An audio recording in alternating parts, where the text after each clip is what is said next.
வணக்கம். நீங்கள் இணைந்திருப்பது உதயம் டிஜிட்டல் வலையொலியின் இரவு நேர பிரதான செய்திகளுடன். செய்தி தொகுப்பு உதயம் டிஜிட்டல் செய்தி பிரிவு. செய்திகள் வாசிப்பவர் லிஷா தரணேஸ்வரன். யாழ்ப்பாணம் தையட்டியில் அமைந்துள்ள சட்டவிரோத திசபிகாரைக்கு எதிராக தொடர் போராட்டம் ஒன்று முன்னெடுக்கப்பட்டு வருகின்றது. அதன் தொடர்ச்சியாக பௌர்ணமி தினமான இன்றைய தினமும் குறைத்து போராட்டமானது முன்னெடுக்கப்பட்டு வருகின்றது. சட்டவிரோத முறையில் அமைக்கப்பட்டுள்ள தையட்டி திசபிகாரையை அகற்றுமாறு கோரி தமிழ் தேசிய மக்கள் முன்னணியினர் மக்களுடன் இணைந்து தொடர்ச்சியாக போராட்டத்தில் ஈடுபட்டு வருகின்றனர். குறைத்து போராட்டத்தில் நாடாளுமன்ற உறுப்பினர் கஜேந்திரகுமார் பொன்னம்பலம், தமிழ் தேசிய மக்கள் முன்னணி பொதுச் செயலாளர் செல்வராஜா கஜேந்திரன், மாவீரர் போராளிகள் குடும்ப நல காப்பக தலைவர் தீபன், தமிழ் தேசிய மக்கள் முன்னணியின் செயற்பாட்டாளர்கள் மற்றும் பொதுமக்கள் என பலரும் கலந்து கொண்டனர்.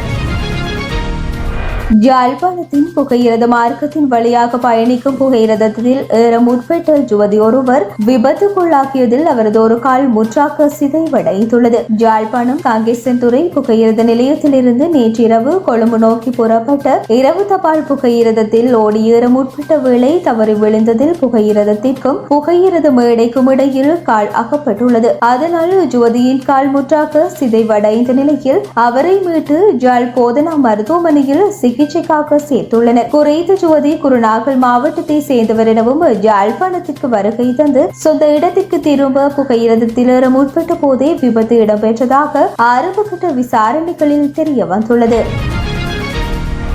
யாழ்ப்பாணம் சுன்னாகம் பகுதியில் பெருமளவு போதை மாத்திரைகளை சுன்னாகம் போலீசார் நேற்றைய தினம் இரவு கைப்பற்றினர். யாழ் போலீஸ் அத்தியட்சகரின் கீழ் இயங்கும் சுன்னாகம் விசேட போலீஸ் புலனாய்வு பிரிவினரால் குறைந்த நடவடிக்கை முன்னெடுக்கப்பட்டது. சுன்னாகம் நகர் பகுதியில் போதை மாத்திரைகளை விற்பனைக்கு இளைஞர் ஒருவர் எடுத்து வருவதாக குறைந்த பிரிவினருக்கு கிடைத்த புலனாய்வு தகவலுக்கு அமைவாக சம்பவ இடத்திற்கு விரைந்த பிரிவினர் 500 போதை மாத்திரைகளை கைப்பற்றினர். தொடர்ந்தும் 25 வயதான சுன்னாகம் போலீஸ் பிரிவுக்கு உட்பட்ட இளைஞர் ஒருவரை கைது செய்து குறைத்து சந்தேக நபருக்கு எதிராக மல்லாகம் நீதிவான் நீதிமன்றில் வழக்கு தாக்கல் செய்து மேலதிக விசாரணைகளை மேற்கொண்டு வருகின்றனர் என தெரிவிக்கப்பட்டுள்ளது. ஜனாதிபதியின் பொது மன்னிப்பை கோரியுள்ள தமிழ் அரசியல் கைதிகள் தொடர்பில் ஜனாதிபதியே தீர்மானிப்பார் என்றும் அதற்கு சாதகமான தீர்வு கிடைக்கும் என்று நம்புவதாகவும் நீதி அமைச்சர் கர்சன நாணயக்கார நாடாளுமன்றத்தில் தெரிவித்துள்ளார். தமிழ் அரசியல் கைதிகளில் சுமார் 15 பேர் ஜனாதிபதி பொது மன்னிப்பு தொடர்பில் சிறையில் தடுத்து வைக்கப்பட்டுள்ள தமிழ் அரசியல் கைதிகளுக்கு பொது மன்னிப்பு வழங்க நடவடிக்கை எடுக்க கவனம் செலுத்தப்படுவதாக நீதி அமைச்சர் சபையில் குறிப்பிடுவது வரவேற்கத்தக்கது. பயங்கரவாத தடை சட்டத்தின் கீழ் கதிர்காம தம்பி சிவகுமார், விக்னேஸ்வரநாதன் பார்த்திபன், கிருஷ்ணசாமி, ராமச்சந்திரன், சண்முகலிங்கம், சூரியகுமார், ஜோன்சன், கொலின் லெவன்டினோ, சச்சிதானந்தம், ஆனந்த சுதாகர், AH உமர் காதர், தங்கவேலு விமலன், செல்வராஜா கிருபாகரன், தம்பி ஐயா பிரகாஷ் ஆகியோர் 30 ஆண்டு காலமாக சிறையில் தடுத்து வைக்கப்பட்டுள்ளார்கள்.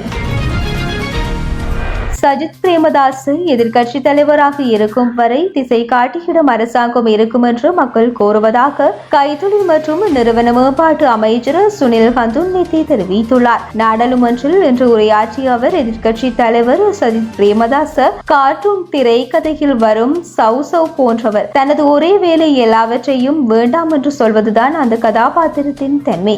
இதனால் சஜித் எதிர்கட்சி தலைவராக இருக்கும் வரை திசை காட்டிய அரசாங்கமே இருக்கும் என்று மக்கள் கூறுகின்றார்கள். நாடு முழுவதும் பல தொழில்துறை விடயங்களை நாங்கள் ஏற்கனவே ஆரம்பித்துள்ளோம். முழுவதும் 19 புதிய தொழில்துறை விடயங்களை நாங்கள் ஆரம்பிக்க உள்ளோம். இவை ஆயிரக்கணக்கான வேலை வாய்ப்புகளை உருவாக்கும். சுற்றுலா தொழில்கள் அல்லது பொழுதுபோக்கு நடவடிக்கைகளுக்கு பயன்படுத்தப்படாத தொழில்களுக்கு ஏற்ற நிலங்களின் பட்டியலை வழங்குமாறு மாவட்ட செயலர்களிடம் தெரிவித்துள்ளோம் என கூறியுள்ளார். எதிர்கட்சிகளிடம் அரசியல் செய்வதற்கு எதுவும் இல்லாததாலேயே பிரதி அமைச்சர் அருண ஜெயசேகரவுக்கு எதிராக நம்பிக்கையில்லா பிரேரணையொன்றை கொண்டு வரவுள்ளனர் என்று பிரதி அமைச்சர் சுனில் வட்டக்கல்ல தெரிவித்தார். அவர் மேலும் தெரிவிக்கையில், ஈஸ்டர் தாக்குதல் இடம்பெற்ற சந்தர்ப்பத்தில் தற்போதைய பாதுகாப்பு பிரதி அமைச்சர் அருண ஜெயசேகர கிழக்கின் தளபதியாக இருந்தார். ஈஸ்டர் தாக்குதல் தொடர்பில் இவருக்கு தகவல் தெரியும் என்று கூறிய நம்பிக்கையில்லா பிரேரணையை கொண்டு வருவதற்கு எதிர்கட்சிகள் முடிவெடுத்துள்ளன. இந்த விவகாரம் தொடர்பில் அருண் அண்மையில் குற்றப்புலனாய்வு திணைக்களத்தில் வாக்குமூலம் வழங்கினார். அவர் விசாரணைக்கு ஒத்துழைப்பு வழங்கியுள்ளார். இதில் மறைப்பதற்கு எதுவும் இல்லை. ஈஸ்டர் தாக்குதல் தொடர்பில் விசாரணை இடம்பெறுகின்றது. அதற்கு அமையவே அவர் வாக்குமூலம் வழங்கியுள்ளார். ஈஸ்டர் தாக்குதல் தொடர்பில் நாம் முறையான விசாரணையை நடத்தி வருகின்றோம். தாக்குதலின் சூத்திரதாரிக்கு விசாரணை தொடரும் என்றார். 5ஆம் தர மாணவர்களுக்கான புலமை பரிசில் பரீட்சை எதிர்வரும் 10ஆம் தேதி இடம்பெறவுள்ள நிலையில் அதற்கான அனைத்து ஏற்பாடுகளும் நிறைவடைந்துள்ளன என்று பரீட்சைகள் ஆணையாளர் நாயகம் இந்திகா குமாரி தெரிவித்துள்ளார். இது தொடர்பில் அவர் மேலும் தெரிவிக்கையில், புலமை பரிசில் பரீட்சைக்காக நாடளாவிய ரீதியில் 2787 பரீட்சை நிலையங்கள் நிறுவப்பட உள்ளன. பரீட்சைக்காக சிங்கள மொழி மூலம் 2,31,638 மாணவர்களும், தமிழ் மொழி மூலம் 76,313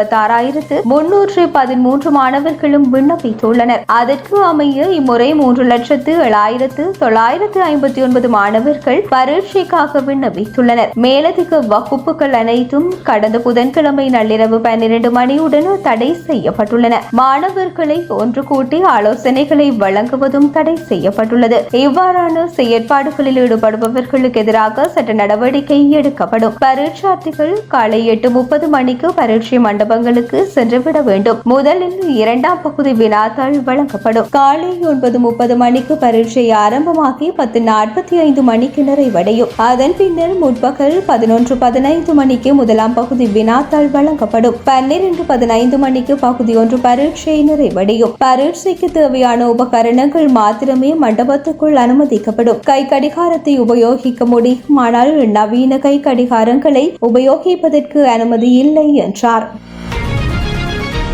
இத்துடன் உதயம் டிஜிட்டல் வலையொலியின் இரவு நேர பிரதான செய்திகள் நிறைவடைகின்றன. தொடர்ந்தும் நாளை காலை நேர செய்தி சுருக்கத்துடன் இணைந்திருங்கள். வணக்கம்.